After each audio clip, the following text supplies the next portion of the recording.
He had everything: money, power, status.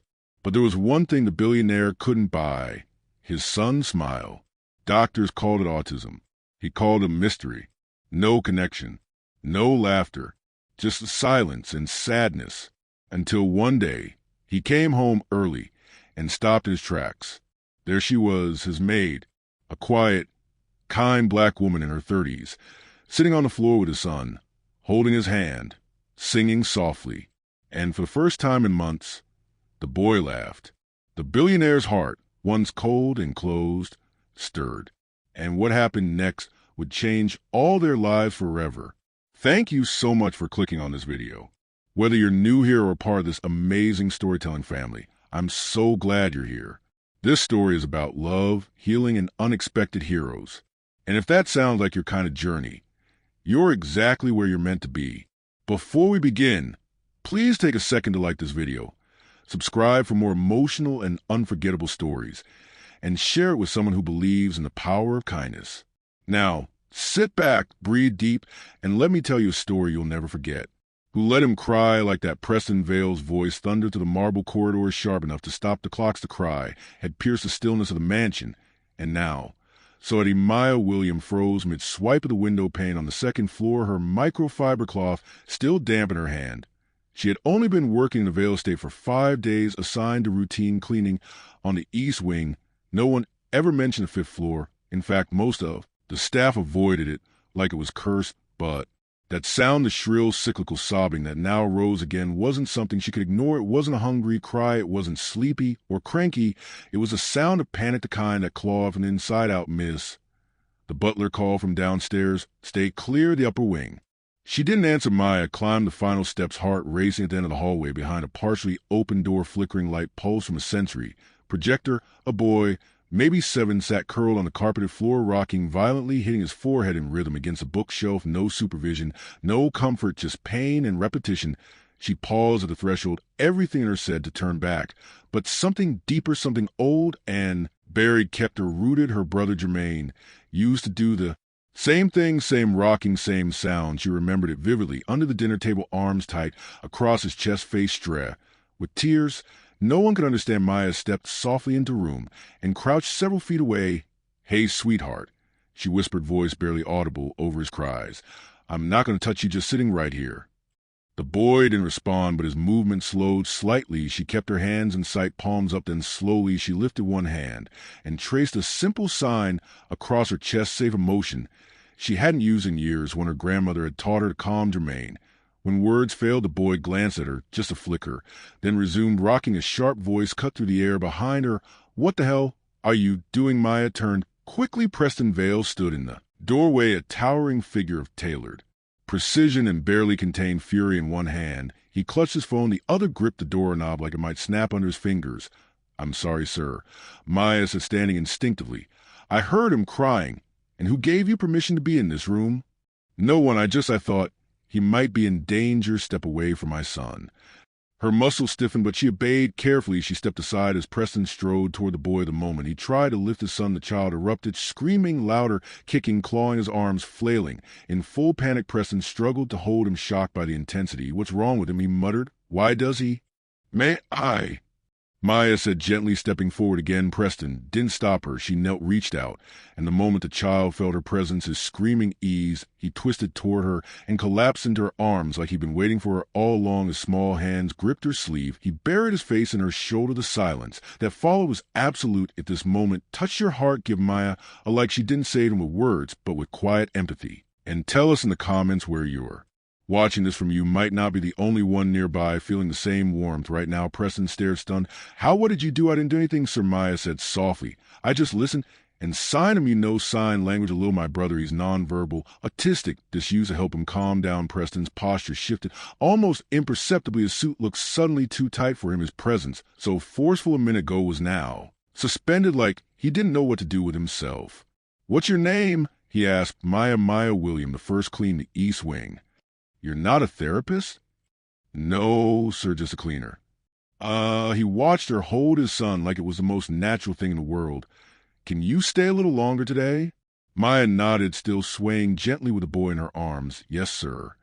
she whispered. Preston turned, walking slowly out of the room. For the first time in months, the house was still. No echoes of pain, no tense footsteps, no slammed doors. Just a boy and a stranger, now not so strange, wrapped in quiet understanding. And though Preston didn't say it, the look on his face said everything. Something had shifted, something. It was beginning. The sun had dipped lower by the time Maya descended the stairs again. Her back slightly aching from holding the boy for so long. Alicia had heard Preston call him. That one she had finally drifted asleep in her arms, his face pressed into the curve of her shoulder like it belonged there. She had laid him gently on a bean bag in the corner of his nursery, covering him with a weighted blanket she'd found folded in the closet. He hadn't stirred, and now the grand mansion felt heavier than it had when she first entered it. Each chandelier sparkled but felt cold, each marble tile under her feet clicked like a reminder that she didn't belong. She was a cleaner attempt, no less, and she had just broken a major boundary. She turned toward the service hallway, expecting to be dismissed, maybe even terminated on the spot. Miss William, the voice came from behind her, clipped and clear. She turned and found Preston Vale standing at the end of the corridor, arms crossed, his expression unreadable. He was no longer holding his phone. Instead, he held a small notepad, a legal pad, the kind that usually came out when something official was about to happen. Maya straightened instinctively. "Yes, sir, my office, please." Her heart sank a little. She nodded and followed him down the long hallway, through a set of double doors into an office she had only ever dusted from the outside. It was immaculate, modern, and sparsely decorated, dark, with shelves held books with uncreased spines. A wall of windows looked out over the private garden on the far end. Sat a massive desk of polished oak. He gestured to the chair in front of the desk. "Sit." One Maya obeyed, folding her hands in her lap. Preston sat opposite her and remained silent for several seconds. He tapped the pen against the edge of the notepad. She could hear her grandfather clock ticking somewhere in the distance. It felt like a courtroom, and she didn't know if she was a witness or the accused. "You handle him like someone who'd done it 100 times. He said finally. "I haven't, not William, just with someone like him, your brother." "Yes, Sir Germain. He passed away 4 years ago." He was 10. Preston's eyes flicked up, and for a moment something human passed across his face. "I'm sorry." "Thank you." He was silent again. Then he leaned back in his chair. No therapist, no specialist, no trained professional has been able to calm Eli down like that. Not in 2 years. They all failed. And you just walked in there with a rag in your hand and fixed him. Maya's throat tightened. "I didn't fix him, sir. I just saw him." That stopped, and the pen he'd been tapping fell still. "You saw him." "Children like Eli, they don't need to be fixed. They need to be heard. You can't rush their silence. You have to be willing to sit in it with them." Preston blinked slowly. "You sound like someone who should be doing more than mopping floors." "I'm just someone who needed a job. So my grandmother's got medical bills, and this pays better than the diner ate." She looked down at his notes, then closed the notepad altogether. "I want to make you an offer." Maya blinked. "Sir, I need someone who can connect with Eli, someone who can be consistent, not another overqualified stranger with a clipboard and a 2-week contract, someone he already trusts. I'm not a nanny. I don't need a nanny. I need you." She shook her head gently. "Sir, with all due respect, I'll double your pay." He said, not giving her the space to finish. "You'll stay in the staff wing private room, all expenses handled, weekends off, health insurance, if you don't already have any, and you'll never lift a mop again." Maya felt her heart racing, the numbers dance in her head. That kind of money could mean real treatment for Grandma Loretta. No more skip medications, no more stretching food stamps. But she also knew the risk. This wasn't just a job. This was a boy owned with fragile patterns and even more fragile trust. If she accepted and failed him, it wouldn't be just another nanny. Leaving it would be betrayal. I don't know if I can." Preston leaned forward, elbows on his desk. "Look, I've had behaviorists with degrees from Stanford, nannies from elite agencies, even a family counselor who charged $2,000 an hour. None of them lasted more than a week." You walked and said nothing, and my son laid his head on your shoulder. "I don't know what that is, but I know it's rare." Maya swallowed. "It's not magic, sir. It's just care. That's even rarer." She looked down at her hands, chipped nail polish, and all she thought about Loretta, about the quiet way she'd say, "Baby, if God opens a door, don't stand there arguing about the knob. And when I start tomorrow morning, I'll have a room prepared tonight." Maya nodded. "Okay, I'll try." Preston stood and extended his hand. She shook it small and firm as she left the office. Her mind was racing. She hadn't packed for a live-in job. She hadn't even told her landlord she was leaving. But beneath all that noise was something quiet, or something she hadn't felt in a long time. Purpose. The next morning, Maya arrived with a small duffel bag slung over her shoulder and a cardboard box tucked under her arm. The housekeeper, Mrs. Green, led her to the staff quarters, the east side of the mansion near the back garden. The room was simple but warm. A twin bed, a reading chair, a desk facing the window. Mr. Vale had this redone last night. Mrs. Green said, handing Maya a key card. Said, you were important, I'm just a helper. Maybe, but he don't give spare rooms to helpers. Maya smiled politely and unpacked quickly. She kept her clothes on hangers and placed a small framed photo of Loretta on the nightstand by 9:30 a.m. She stood outside Eli's nursery again this time. When she entered, the boy was already awake.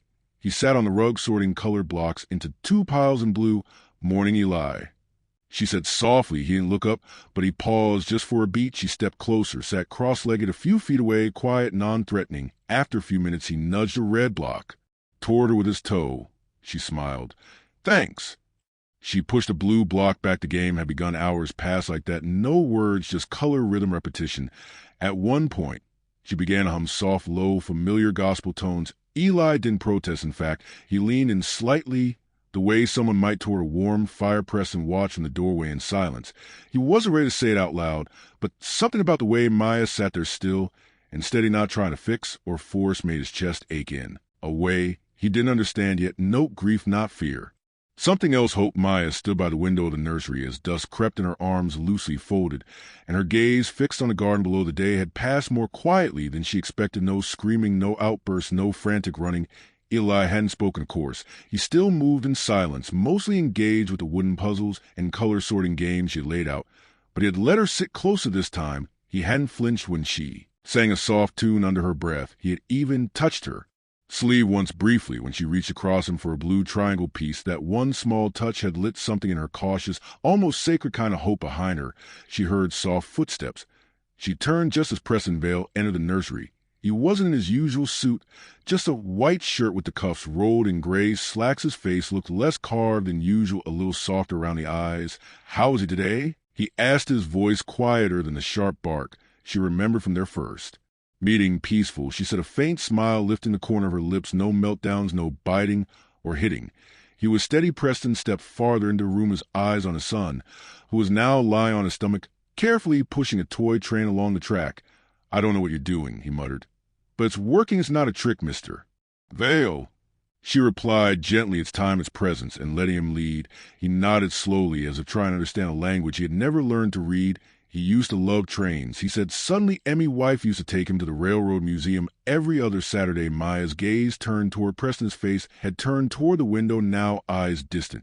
He hasn't asked to go since she passed. He continued, his voice low, and even not once she didn't say anything, didn't push, just let the silence speak. It's part one. Thought we were doing okay. He went on after the funeral. I hired the best therapist money could find, enrolled him in every specialized program that accepted him. I spared nothing. But it only got worse, the tantrums, the fear of strangers, the screaming. He turned back to Maya, and now here you are, and he's calmer than I've seen in over a year. Maya shifted slightly. Grief isn't something you treat like a flu, Mr. Vale. It's not. Linear, not for you, not for him. Preston didn't answer right away. Then he asked, do you think he remembers her? I think he feels her absence, she said after a pause. Even if he doesn't know how to say it. He sat in the armchair by the bookshelf, elbows on his knees, looking at his son with something between guilt and awe. I was married for 10 years. He said, suddenly we met in college. I was rigid. She was jazz. She laughed too loud, danced barefoot on our balcony in the rain, made breakfast at midnight. Maya smiled. She sounds wonderful, he said, and something in his voice cracked just slightly. Eli looked up for a moment and locked eyes with his father. Preston stood and approached his son slowly. Hey, bud, he said softly, crouching beside him. How's the train coming? Eli didn't speak, didn't react, but he didn't recoil either. Preston looked up at Maya. You think he'll ever talk again? I think he already is, she replied, her eyes warm. You just have to learn to listen to the version of language he trusts. He held his son's gaze a moment longer, then nodded and rose later. That evening, Maya returned to her room. In the staff wing, it was modest but comfortable. She had unpacked what little she had: 3 changes of clothes, 2 books, a battered journal, and a framed photo of her grandmother, Loretta, holding a young Germaine. She picked it up now and ran her thumb across the glass. You like him, she whispered. He's a mess, but he's trying. There was a knock at the door. She opened it to find Mrs. Green holding a tray with a covered plate and a folded napkin. Mr. Vale says you haven't eaten since lunch, the older woman said, a curious note in her voice. He insisted you get a proper dinner. Mia blinked. I didn't realize I lost track of time, apparently. So did the boy. He didn't scream at all today. Miracle of miracles. Maya accepted the tray with grateful smile. "Thank you." Before she turned to go, Mrs. Green lingered. "Don't get too comfortable," she warned, but her voice held. "No malice, Mr. Vale changes moods like the wind." Maya nodded. "Once I don't expect anything." She closed the door and sat down at her desk, lifting the lid on the plate. Grilled salmon, roasted sweet potatoes, and green beans. Her stomach grumbled in response. As she ate, her mind kept replaying the image of Preston on the floor beside his son. It had been brief, but genuine, vulnerable, and she couldn't help but wonder, what kind of man tries to control the world but forgets how to hold his child? The next morning, Maya entered the nursery at 8:30 sharp. Eli was already awake, sitting by the window, tracing shapes on the glass. With his finger, the sunlight cut a warm line across the carpet. "Morning, Eli," she said softly, approaching slowly. He didn't turn, but he didn't stiffen either. She sat beside him, not too close. After a few quiet minutes, she took out a small whiteboard and a dry erase marker.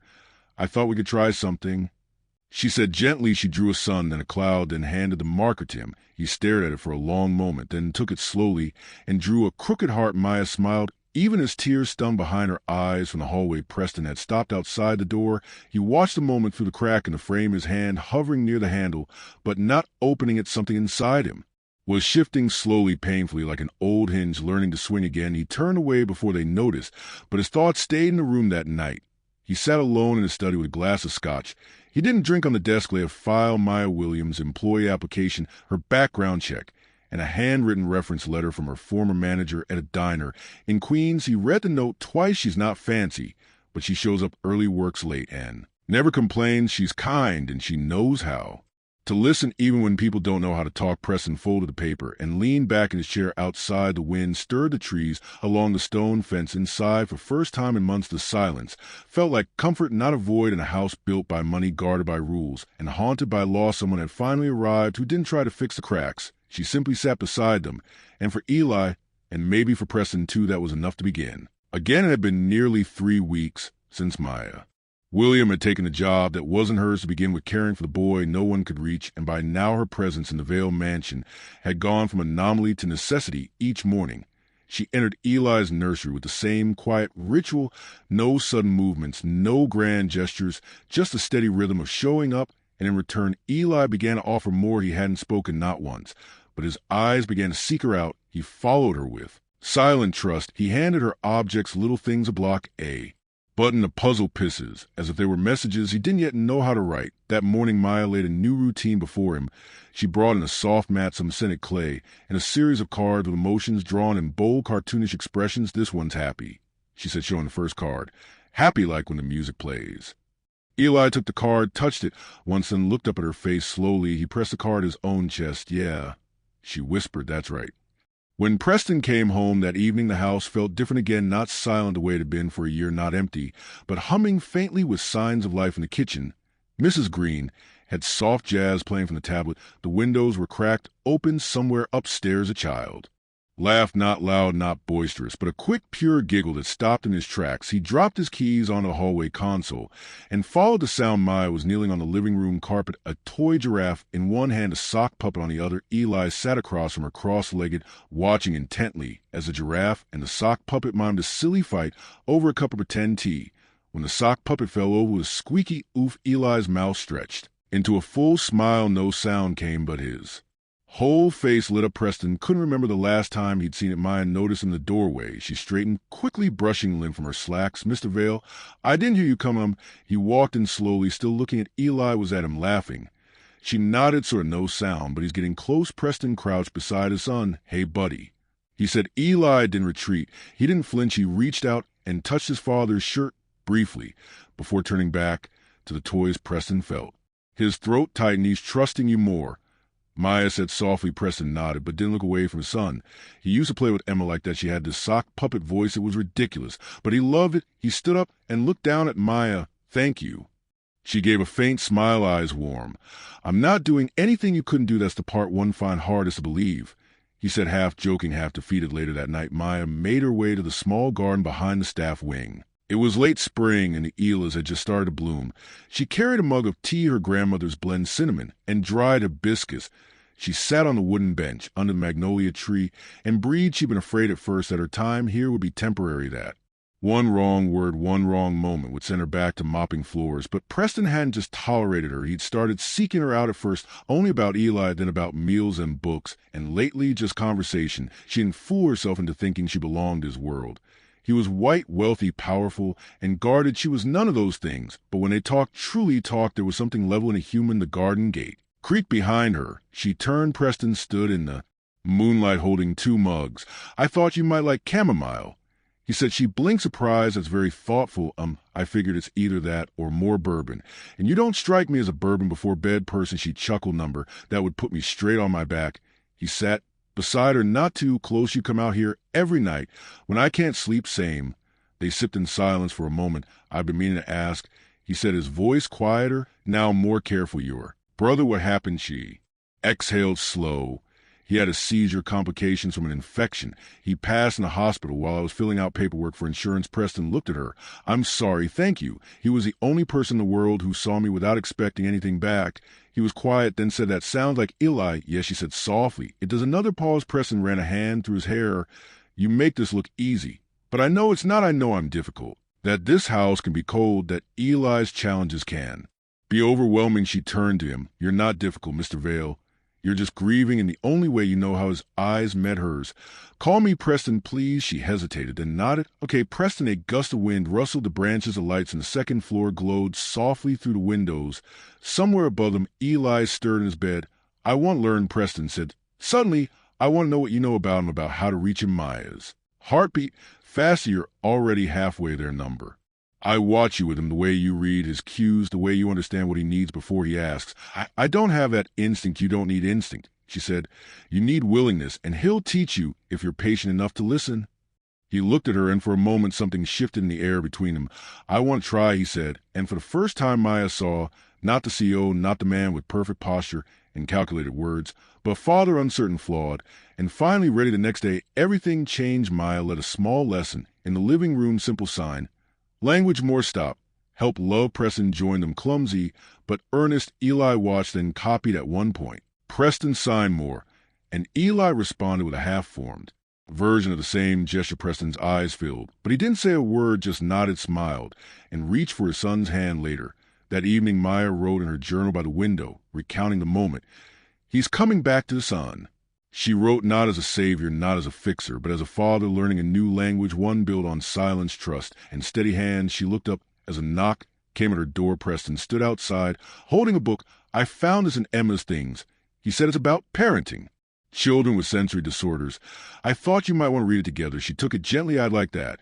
And then he added before walking away, "Thank you for staying that night." Maya sat on her bed, the book in her lap, and the memory of Jermaine warm in her chest. She wasn't just staying.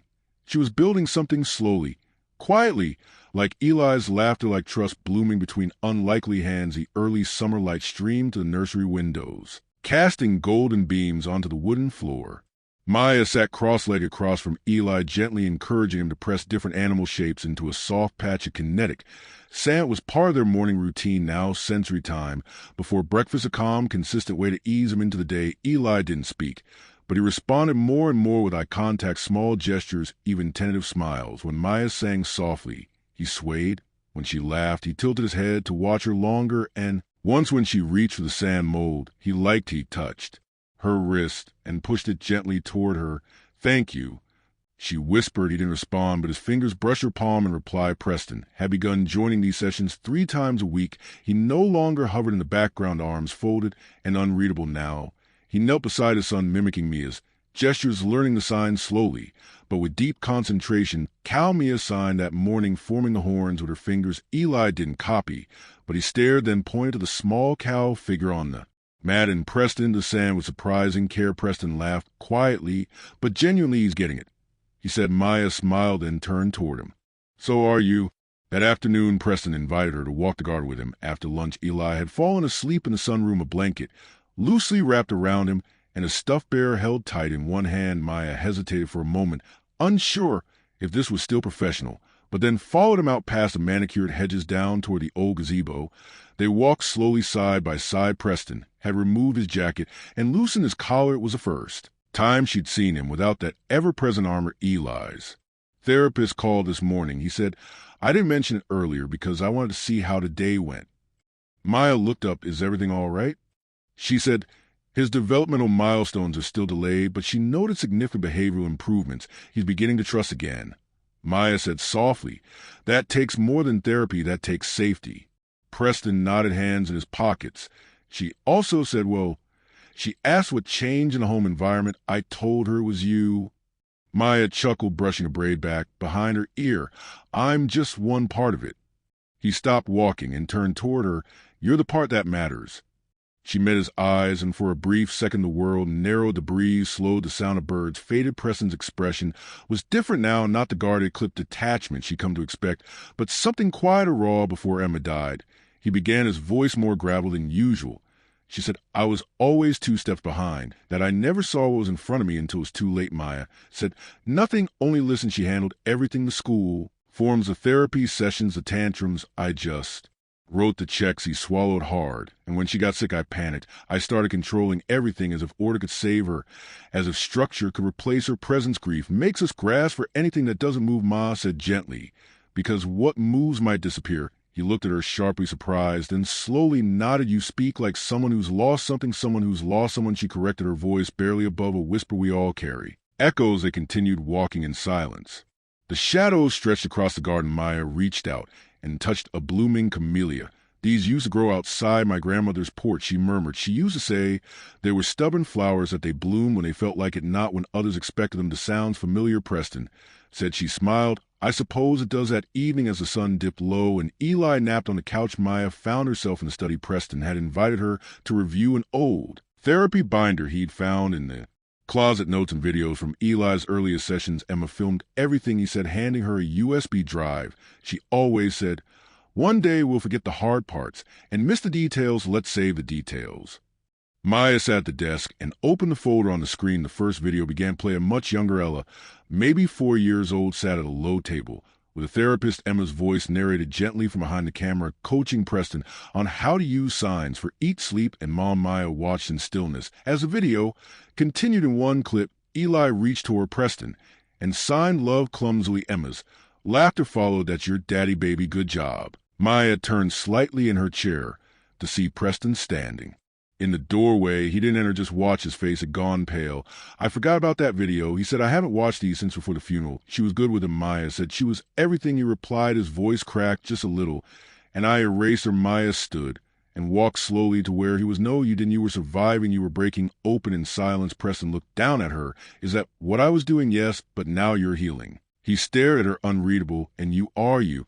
Healing too. She paused. I think so. Some days more than others. For a long moment they stood there, nothing but the soft on the computer and the ghost of Emma's laughter playing faintly in the background. Then gently Preston reached out and touched Ma's hand. She didn't pull away that night. Something changed, not in words, not in declarations, but in presence. Mia lay in bed, unable to sleep. Her heart beat fast, not from fear, but from awareness. Something was forming between them, something unspoken but undeniable, and for the first time in years, she didn't feel like a visitor in someone else's story. She felt like she might belong to. Upstairs, Eli stirred in his sleep and mumbled a sound, soft, high-pitched, almost a word. Maya didn't hear it, but the house did. It was listening now, and so was she. The next morning began with the smell of cinnamon drifting through the kitchen. Maya stood barefoot on the tile floor, gently flipping slices of French toast on the skillet. Her apron was dusted with flour, and a faint smile played on her lips as she hummed an old Sam Cooke tune under her breath. It was a quiet joy, simple-rooted something she hadn't felt in years. Preston entered the room,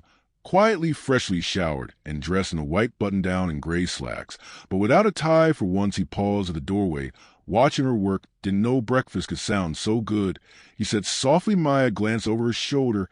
You mean smell? He leaned against the door. Frame number. I meant what I said. There was a pause, light but meaningful. She slid 2 golden slices onto a plate and turned off the stove. Eli's still asleep. She said, thought I'd surprise him. He likes the edges a little crispy. Preston stepped into the kitchen and began setting out forks and napkins. You always remember the details. Maya looked down, brushing a strand of hair behind her ear. The details are where the heart lives. He stopped for a moment, considering her words, then resumed, setting the table. I never noticed how empty this place fell until you started filling it. Before Mia could respond, the baby monitor on the counter crackled softly. Eli's sleepy whimper, then the gentle thump of his feet hitting the carpet. Mia moved instinctively, removing her apron, "I'll go." Preston touched her wrist. "Let me." It was a subtle shift, but she understood this was his moment. Now she watched as he walked out of the kitchen and up the stairs, a man who used to keep one hand on the world and one foot out the door, now fully present when he returned with Eli in his arms. The boy was clutching a small plush bear, and blinking against the morning light. Preston set him gently in his boosted chair and sat next to him. "Good morning, buddy," Maya said, placing a plate in front of him. "Your favorite?" Eli didn't answer, but he picked up a piece of toast with his fingers and began chewing slowly. Maya watched the way Preston helped him dab syrup on his movements.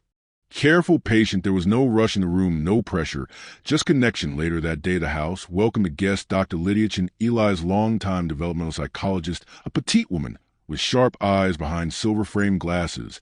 She had known Eli since he was 2. She stepped into the foyer with a calm smile. "Still smells like expensive silence in here," she said, half teasing. Preston chuckled. "That's changing." Maya offered her a glass of water and escorted her to the sunroom where Eli was stacking wooden blocks by the window. Preston watched from the doorway, his hands clenched just a bit. Dr. Chin observed the boy quietly, then leaned toward Maya. He's focused, she whispered, and peaceful. Preston stepped in. "Do you see progress, Dar?" Chin nodded slowly, not just in behavior and attachment. "He's bonding." Preston looked at Maya. Dr. Chin followed his gaze. "Tell me, Miss William, what are you doing differently?" Mia hesitated. "I treat him like he's already whole, not broken." Dr. Chin studied hair. "That's rare. It shouldn't be." Mia replied softly. After the session, Dr. Chin pulled Preston aside. "You've done more than hire help," she said. "You've invited something sacred into this house. Don't forget that." Preston didn't respond right away. He watched Maya in the distance, kneeling beside Eli, showing him how to sign, happy with her hands. The son mimicked her perfectly shyly. But it was there that afternoon Maya wandered out to garden alone, needing space. To think the camellias were blooming fuller now, thick with pink and white petals. She sat on the stone bench and exhaled slowly. She was growing attached dangerously. So this was meant to be temporary, a job, a brief chapter between responsibilities. But somewhere in the quiet moments, in Eli's touch and Preston's changing eyes, it had begun to feel like more. She reached into her bag and pulled out an old photo of her mother and younger sister on a porch swing. Her mother was laughing, head tilted back. Her sister's hands were caught mid-sign. Maya traced their faces with a thumb. "I still carry you," she whispered behind her. Footsteps approached. "I hope I'm not interrupting." Preston's voice gentle now. Maya quickly tucked the photo away, just thinking. He sat beside her. "Not too close, I've been meaning to ask." He began, then paused. "Why did you take this job?" She turned to him, eyes calm. "Because I needed to remember who I was, and I thought maybe, just maybe, I could help someone do the same." Preston nodded. "You've helped more than you know." A beat. Then Maya said, "And you, why did you really hire me?" He hesitated, at first desperation. "I was exhausted, out of ideas. But then I saw how Eli looked at you, not afraid, not shrinking, just still." They were quiet for a moment. "I owe you an apology," Preston added. "When you first arrived, I dismissed you. I made assumptions. I thought that I was just a maid," she said, without malice. He looked ashamed. "Yes," Maya met his eyes. "People do all the time. But you're not." He said, "No," she whispered. "I'm someone who sees people others overlook." He nodded slowly. "You saw him, and now I see you." Something shifted in the air between them, delicate and dangerous. That evening, as the sun dipped low and shadows painted the hallways, Mia passed by the open study door. Inside, Preston sat at the piano, an old upright piece Maya had dusted off weeks earlier. He struck a few tentative chords, then began to play a melody, halting, unsure, but lovely. She stood quietly listening. When he finished, she stepped inside. "I didn't know you played." "I used to." He said, "Emma made me promise I'd teach Eli one day." "Keep that promise." Maya said, "Music speaks even when we don't." He looked up. "Would you sit with me?" She did. He began again, slower this time. Maya hummed along, then, without thinking, began to sign the lyrics to an old lullaby. Eli's lullaby. Her hands moved with grace, her face lit with tenderness. Preston stopped playing and just watched. "You're extraordinary," he said quietly. Maya looked at him, her hands still mid-motion. "I'm just present," she replied. "Most people aren't." Preston reached out, brushing a fingertip against her wrist. It was a question. She didn't pull away. It was an answer. Upstairs, Eli stirred his bed and for first time called out, not with cry, but a word, "Dada." It echoed down the staircase like a bell. Preston froze. Maya gasped, and the house, so long cloaked in silence and grief, suddenly felt alive again. The word hung in the air like a fragile miracle. It wasn't loud. It wasn't perfectly clear, but it was there, real, alive. Preston shot to his feet, nearly knocking the piano bench over. "Maya, was already moving her instincts sharper than her thoughts, and together they raced up the stairs the world suddenly. Sharpened into focus by that single word, Eli sat. Upright in bed, his small hands gripping the edge of the blanket, his eyes were wide, not frightened, just uncertain, as if he himself was unsure what had come out of his mouth. But when he saw Preston at the door, something flickered across his face, recognition, a kind of vulnerable hope. Preston dropped to his knees beside the bed. "Say it again," he whispered, his voice trembling. "Please. Just one more time." Eli blinked, lips parting. He looked at Maya standing just behind him, back at his father. No words. Came just a tiny hand reaching forward, resting against Preston's chest. It was enough. Preston wrapped his arms around his son, holding him as though he'd fall apart if he didn't. "You did it," he murmured over and over, forehead pressed gently to Eli's hair. "You did it, buddy." Maya stood quietly in the doorway, hands clasped to her chest. She didn't intrude, didn't speak. This moment belonged to them, but her eyes, wet, soft, glowing, held a quiet satisfaction of someone who had given a piece of herself and was now watching something sacred bloom. The next morning the house felt transformed. There was light in the windows that hadn't been noticed before, warmth in the silence that used to echo hollowly. Even the staff moved, differently, slower, quieter, reverent, as if they sensed a shift none of them could explain. Preston led all his meetings for the day. His assistant didn't question it. Family day, he said, non-negotiable. He spent the morning with Eli reading picture books in the sunroom, building towers out of plastic bricks, and most remarkably getting a giggle.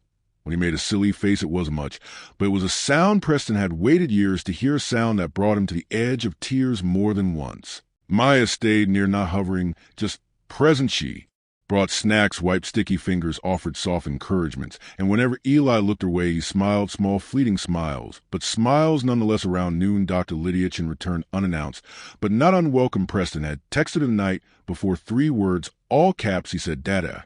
She stepped into the foyer like a detective entering a scene of quiet joy. "You weren't kidding," she said after watching Eli play for 5 minutes. His eyes are clearer. He's grounding. Preston nodded. Maya was there when it happened. Dr. Chin turned. "That doesn't surprise me." They stepped aside into the dining room, letting Eli and Mia play uninterrupted. "You know, this changes everything," Lydia said. "I know you'll need to consider long-term care, adjust your routines, possibly reintroduce therapies as progress may accelerate. Now I want you to lead it," Preston said. "But only if Maya stays involved." Lydia raised a brow. "She's not a therapist, Preston. She's something better," he replied. "She's someone he trusts." Lydia considered this, then nodded slowly. "Fair point." After lunch, Maya excused herself to take a short break. She walked the garden again, her place of reflection, and sat by the camellias. The spring breeze teased her braids, and she tilted her face toward the sun, letting it warm her skin. She should be happy. Eli had spoken. Preston was changing, but there was a tremor in her chest she couldn't quite name. She was growing roots where she promised herself she wouldn't. Maya. She turned. Preston stood a few feet away, hands in his pockets, a hesitant smile on his lips. "I didn't mean to interrupt," he said. "You didn't." He sat beside her on the bench. "I was thinking we should celebrate just something small, a dinner tonight, just us." And Eli. Maya's eyes softened. "That sounds lovely." He nodded. "And tomorrow I want to show you something personal." She tilted her head. "It's not far, just something I haven't shared in a long time." About Emma, the mention of his late wife made the air still. Maya placed a gentle hand on his arm. "You don't have to. I want," he said. "You've given so much to our home. I want you to know where this all began." That evening dinner was simple but meaningful. Grilled salmon, asparagus, mashed sweet potatoes. Maya cooked. Preston set the table, and Eli picked out a napkin for everyone. He handed me a blue one, himself a red, and his father a yellow. It was the first time Maya had seen him make a deliberate choice that included her. After dinner, they sat by the fireplace. Preston poured them each a glass of wine. Maya's just half, as she preferred. "I used to sit right here with Emma," he said, his voice low. "This exact spot. When we first bought the house, we couldn't afford to furnish most of it, but we had this fireplace and a second-hand record player." He smiled, eyes distant. "She used to sing to Eli every night, even when he wouldn't respond, even when the silence felt endless. She never gave up on him." Mia's throat tightened. "You remind me of her," he said suddenly, "not because you're similar, but because you love with the same stubborn depth." She looked at him, surprised. I'm not saying that lightly." There was a pause. The fire crackled. "I don't know where this is going," he admitted, "but I know what I feel when you're near, and I know how Eli changes around you." She looked down, heart racing. "Do you feel it too?" he asked. Mia met his gaze. "Yes, but I'm scared, so am I." They sat in silence, the kind that didn't need to be filled. Later that night, Mia lay in bed, staring at the ceiling. Her room was small, modest, tucked at the back of the house, but it was hers for now. A knock came at the door. She rose, heart fluttering, and opened. It was Preston, not in a suit, not in armor. Just him. I couldn't sleep. He said me neither. He didn't step and didn't reach for her, just looked at her like she mattered. I just want to say thank you for helping me find him, for helping me find myself. She smiled softly. Good night, Preston. Good night, Maya. And he walked away. She closed the door, leaned against it, and exhaled long and deep. It wasn't love yet, but it was something real. And that was how everything truly began. The morning sun filtered through the sheer curtains of Maya's room, casting soft golden shapes across the floorboards. She lay in bed longer than usual, eyes open, heart beating. With a strange calm, the memory of Preston's voice the night before lingered in the silence. It hadn't been a confession, not exactly, but it had been something deeper, an invitation into a truth. They were both still learning to name by the time she made her way to the kitchen. The house was already stirring. Eli sat at the island counter sipping from a plastic cup of orange juice, while Preston leaned over a skillet attempting scrambled eggs. Maya paused in the doorway, watching the two of them, father and son, side by side, like a picture from a family album. Long overdue. Preston noticed her first. Good morning, he said with a warm smile, wearing a navy t-shirt and jeans instead of his usual crisp button-down. Eli turned, spotted Maya, and his eyes brightened. He didn't say a word, but he reached out his hand toward her. It was the first time he'd initiated contact. Maya across a room and took his hand, giving it a gentle squeeze. Good morning, sweetheart, she whispered. Preston looked, on the corner of his mouth twitching in quiet. I was thinking we could take Eli to the park today. He said there's one not far from here, Piedmont Park. I haven't taken him out in a while, but I feel like maybe it's time. Maya blinked, surprised. That's a big step, I know, but I want to try. The outing wasn't planned with perfection, and that was part of its charm. Maya packed a small bag with snacks and wipes. Preston brought a blanket and a collapsible stroller, and Eli wore a baseball cap. He refused to take off. The car ride was quiet, but peaceful, with soft jazz playing low and the city slowly unfolding through the windows. Piedmont Park was alive, with spring children laughing, couples walking dogs, old men reading newspapers on benches. They found a spot beneath a tall oak tree and laid out the blanket. Preston sat with Eli, pointing at the ducks on the lake, while Maya unpacked some sliced apples and cheese crackers. Eli didn't say much, but his eyes followed everything. He watched a group of boys playing catch nearby, his gaze lingering longer than usual. Would you like to try, Eli? Preston asked, gently nodding toward the game. Eli looked at Maya. His expression was uncertain. She smiled. Well, just watch for now. Okay, maybe next time. He seemed content with that, curling up beside her and munching on a cracker. A few minutes later, a voice called out from across the field. Mr. Caldwell, is that you? Preston looked up. A woman in her early 40s approached, dressed in running gear and sunglasses. Rebecca Thorne, she said, extending her hand. We met at the Chamber of Commerce dinner last year. Preston stood polite but guarded. Ah, yes, of course, good to see you. Rebecca glanced at Maya, then down at Eli. This must be your son. I heard. Well, I'm glad to see he's doing okay. Maya felt the tone shift, slightly subtle but unmistakable. That quick assessment, that flicker of surprise at Ma's presence beside them. Rebecca's eyes didn't linger, but her smile tightened. Your new nanny? Preston's spine straightened. This is Maya Williams. She's part of our family.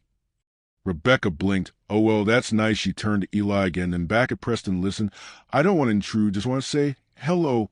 We should catch up sometime. I'll send you a message with that. She jogged off. Maya pretended to focus on Eli's snack, but she felt the heat crawl up her neck. Preston sat back down beside her, silent for a moment.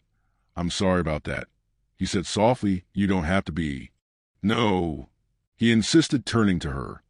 You deserve more than to be seen as just someone who works for me. Maya met his eyes. I don't need validation from strangers, Preston. I know who I am. His expression softened. I wish everyone had your clarity.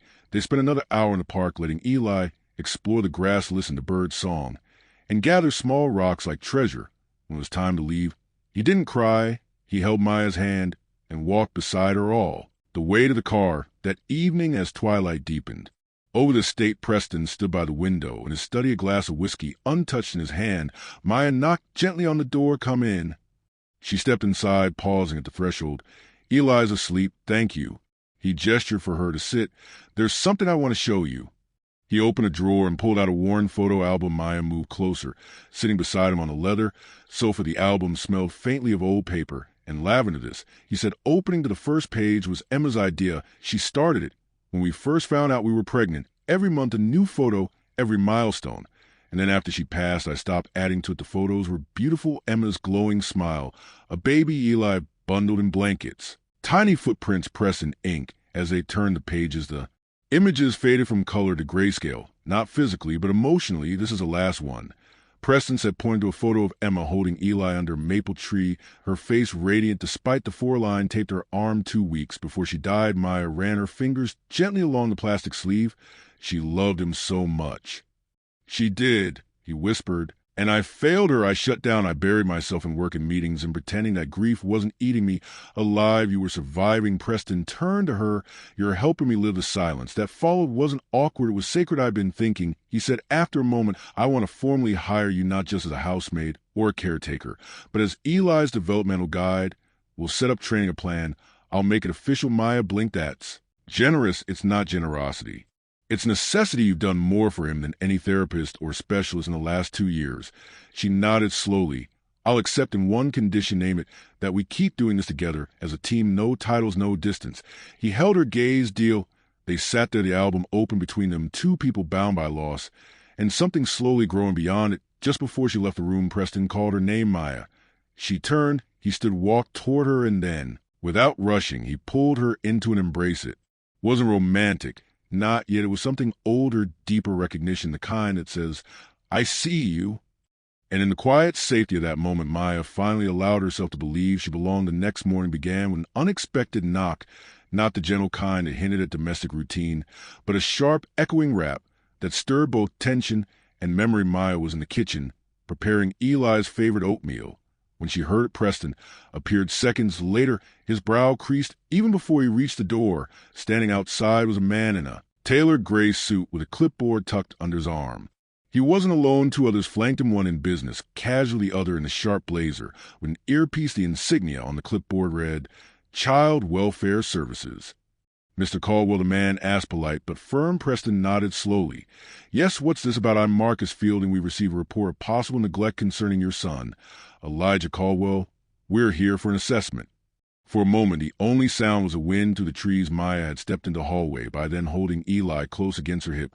She could feel his little heart pounding through her blouse. Preston stepped outside, pulling the door halfway closed behind him. This is absurd. Who filed this report? I'm afraid we're not permitted to disclose the source during the initial evaluation. May we come in? No, Preston said. His voice was calm, but Maya recognized the storm behind it. Not until I speak to my attorney. You have every right to contact legal counsel, Marcus replied. However, if you deny entry during a welfare check, we'll need to escalate. A court order can be requested. Maya stepped forward, still holding Eli, who now clutched her tighter. He's safe, she said, her voice steady. I've been with him every day. There's no neglect. Marcus studied her. And you are Maya William. I've been working here for several months. I'm his full-time caregiver. Another agent jotted something into a notebook. Preston exhaled through his nose. Give me 5 minutes. He returned inside and made 2 calls, first to his lawyer, then to head of a private security firm. When he returned, he opened the door fully. You may enter, but you do so under observation, and nothing is to be touched without consent. They stepped inside, their eyes scanning the foyer like they were entering a crime scene. Maya held Eli protectively, whispering to him in a soft rhythm only he understood. Preston stayed close, his body language sharp, restrained. The agents conducted their assessment in quiet efficiency, checking the pantry, the nursery, the backyard. One agent asked to speak with Eli alone. Maya declined on his behalf. He doesn't speak with strangers. He has autism. I'm his comfort, his voice you can ask, and I'll translate and sign if needed, noted. Marcus said, scribbling. They didn't find anything. Of course there was nothing to find, but just before they left, Marcus turned back. This visit was protocol, but off the record, Mr. Caldwell, it's rare that we see a child this well cared for. Whoever sent the complaint may have had other motivations. Preston closed the door behind them, jaw tight. Maya stood nearby, still holding Eli, who had fallen asleep from the tension. Someone's trying to get to us, she said softly. Preston nodded. And I think I know who. Didn't name names. He didn't have to later that afternoon. Preston called a meeting in his home office. The guest list was small. Maya's attorney, Sandra Griffin, and a security advisor named Lionel Hatch, a calm, silver-haired man with decades in federal protection services. This wasn't random. Preston began. We've been getting resistance on the upcoming tech acquisition. Silent pressure. Now, this I want a full background check on everyone who's had access to my family's internal calendar. Sandra looked up from her notes. You think it was an internal Leak, I think it was personal, Preston said, glancing at Maya and targeted. Lionel tapped the table. I'll start to sweep phones, laptops, digital footprints. If someone tried to weaponize child welfare, we'll find the source. When the meeting ended, Maya lingered behind Preston, looked at her. You don't have to stay involved in this, yes. I do, she said. This isn't just your fight now, it's Eli's. And I'm not going anywhere. His eyes flickered. You always speak like someone who's lost something important, Mia. Exhale, I have, but Eli isn't going to be one of those things. He didn't respond, but he didn't need to that night. After dinner, Mia sat on the porch swing with Eli nestled against the stars. Were just starting to show one by one. She watched them light up the sky like old truths finally being revealed. Preston joined her, 2 cups of tea in hand. Mind if I sit? She moved over, and he took the space beside her, close, but not imposing. I used to think silence was a curse. He said, that quiet meant something was broken, but I'm starting to understand there's different kinds of silence. She looked at him. There's a silence of grief. He continued, the silence of shame. And then there's a kind that's safe, like right now. Maya held her tea, carefully safe silence. That's rare. He nodded, sipping. You've given that to him, to me too. They sat in that silence for long, while the night deepening around them. Then Preston asked, have you ever thought about what it would mean if Eli could talk, not just with his hands, with words? Maya looked out into the dark yard sometimes. But I think about what he already says in other ways, when he takes my hand, when he leans into me without asking, that speaking is just a different language. Preston's voice was quiet. You're teaching me to listen to that language. And then, like a whisper from the wind, a new voice cut through the quiet, small, hesitant. Maya froze. Preston looked down. Eli, half asleep, had shifted his lips, had formed the syllable again. Mama. It was no longer imagined, no longer a dream. Preston's eyes widened. Maya's hands trembled. Her breath caught in her chest. Eli, what did you say? The boy blinked slowly. His eyes fluttered, then closed again. Preston turned to Maya. Did you hear that I did? She whispered, her voice breaking. I did. It was the first word he'd spoken aloud in nearly 2 years. Preston didn't speak for a full minute. Then he reached for her hand, no hesitation, no pretense. We're going to protect him, he said, voice solid now. Whoever came after us, they won't get another chance. Maya nodded, tears finally slipping free. The porch lights flickered gently above them, casting a warm glow on the 3 of them seated on that old swing. Step closer to healing, one word closer to a future none of them thought possible. The following morning brought no sense of calm. The house was still, but it carried a tension beneath its quietness, a sense that something unseen had shifted. Preston rose earlier than usual and made his way to the gym, throwing himself into the punching bag with the kind of intensity that didn't come from physical training, but from something deeper, unresolved. Mia awoke to the muffled thud of his fists echoing faintly down the hall. She slipped out of bed and checked on Eli first. He was curled up under the quilt, his breathing soft, and even his little arm cradling the stuffed bear she'd mended for him last week. A miracle still echoed in her chest. This voice, the word he'd spoken, Mama. It hadn't been loud, but it had been real. Downstairs, Maya brewed coffee, the sent curling to the kitchen like a small gesture, and normally by the time Preston returned, sweat-drenched and silent, she handed him a mug without a word. He took it, their fingers brushing. He paused for just a beat too long. Thanks, he said, voice. Didn't sleep much, I could tell. Maya replied gently. He stared into his cup, then asked, has he said anything this morning? She shook her head, but it wasn't a dream. I know what I heard. So do you? I do, he said quietly, then exhaled. But that also means whoever came after us knows how close he's getting, and they might try again. Ma's expression sharpened. Let them try. Preston gave her a look that was half surprised, half grateful. You're braver than most people. I know I'm not brave, she said. I'm protective. That's different. They sat across from each other, calm. Before a storm, they both sensed was coming. Minutes later, Lionel Hatch arrived, carrying a file under his arm and wearing a look that left no room for pleasantries. I have something, he said as he entered Preston's study. I ran cross-checks on all communications coming out of this property over the past 60 days. There's a match. Preston sat forward. Maya remained standing, arms folded tightly. Someone accessed your schedule through a side channel. An old assistant who still had limited database clearance. Preston frowned. That would be Sylvia Warner. Lionel finished, terminated 6 months ago. But someone forgot to revoke her cloud-level access. And guess who she's now working for? Maya's jaw clenched. Let me guess, Lark Technologies. Lionel nodded. And not just working, she's engaged to their COO. Preston slammed his fist onto the desk. So this wasn't just corporate, it was personal. They knew how to hit where it hurts through Eli. Exactly. The welfare report was just the first move, Lionel added. But there's more. They filed a quiet injunction claiming your acquisition of one of their subsidiaries involved coercion. That's absurd. Preston snapped. They're playing dirty, Maya said, eyes narrowing. And they're using Eli to rattle. You, not just me, Preston. Replied us, Lionel leaned, and there's one move left, sir. You file a counter motion, bring all of this to light, but it comes with a risk they'll dig into everything, including Maya.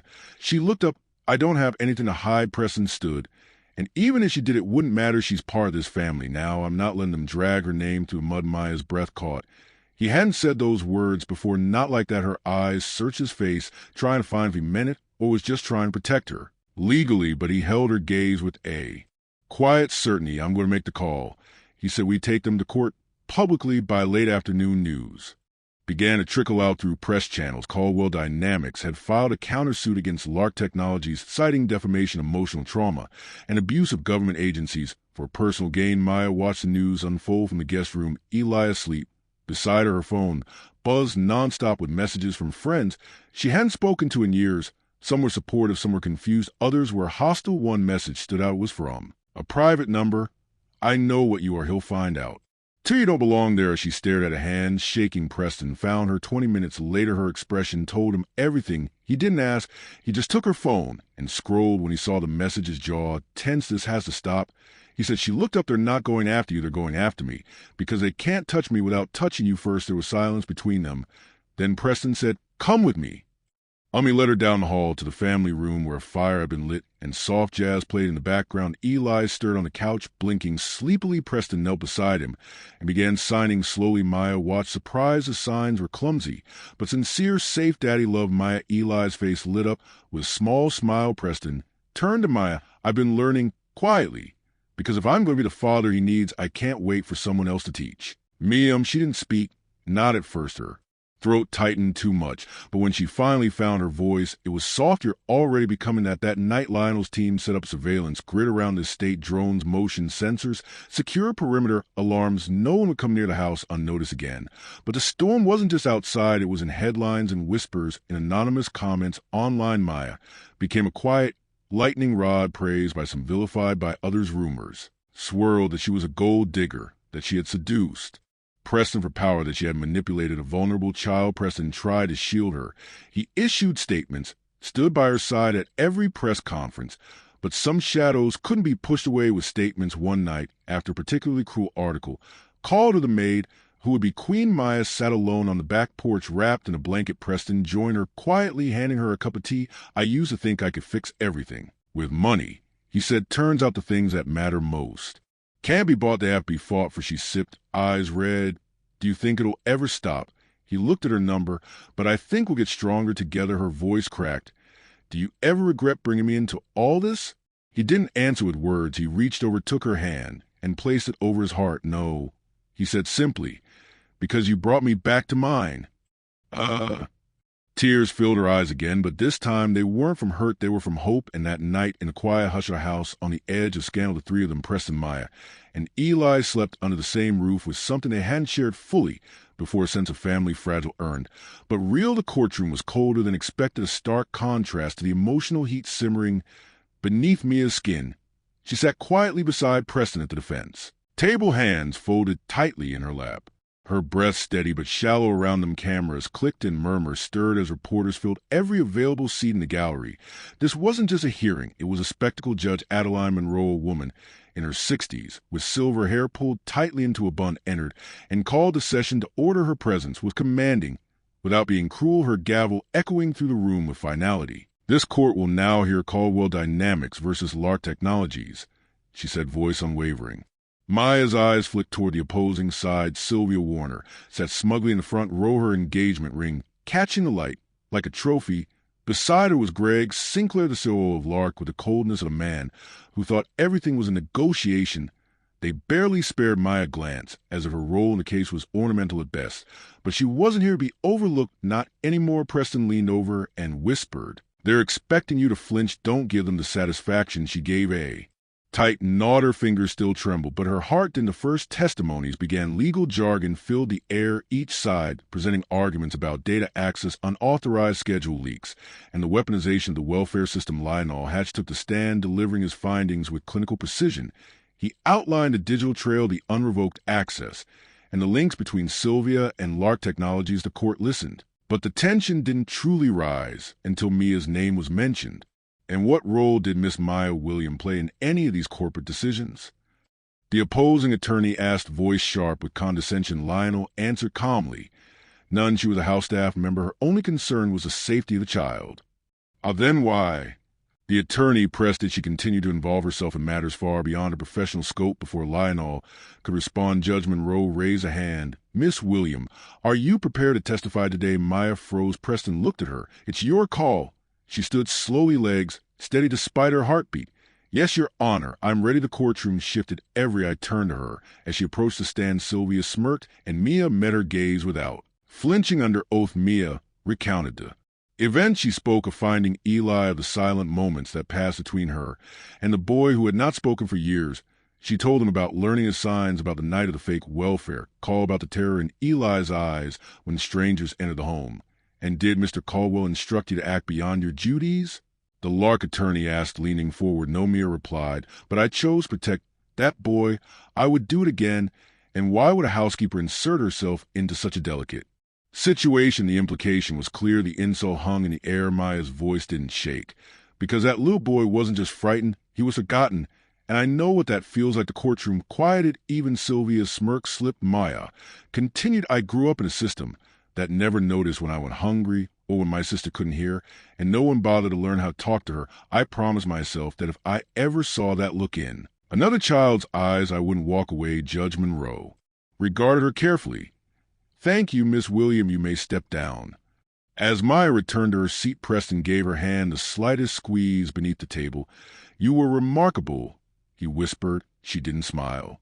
Not yet. The fight wasn't over. Outside, the courthouse steps overflowed with press reporters shouted questions about her relationship with Preston, about the rumors of financial motivation about her. Background. Maya kept her chin high, answering none of them. Preston placed a protective hand at her back as they walked toward the car. Inside, the vehicle silence settled again until Maya finally asked, Do you regret putting me on that stand? He turned to her. Not even for a second. You were the most truthful person in that courtroom. But they'll twist it. They always do. Then let them twist. Preston said, You don't bend. That evening back at the estate, Eli sat with Maya in the sunroom. He was quiet, hands resting on his knees, gaze distant. She signed slowly. Are you? Oh, he hesitated, then signed back. I heard them say bad things. Maya knelt beside him. They don't know you. They don't know us. Eli nodded. Then in halting fingers, he added, You're still here. Her heart broke open a little. I'll always be here. Across the room, Preston watched the exchange later that night. He invited her into his office. There on the desk sat a document, thick, embossed, official looking. What is this? She asked. My will. He said plainly, I'm naming you guardian. If anything happens to me, don't. She interrupted. Don't talk like that. I have to. He insisted. They're not just attacking my business. They're coming after my soul. And my soul lives in that boy. She swallowed hard. And what if they find something on me? What if they dig too deep? Then let them. Because you've already proven something more powerful than a background check. What, that you love him? There was no romance in his tone.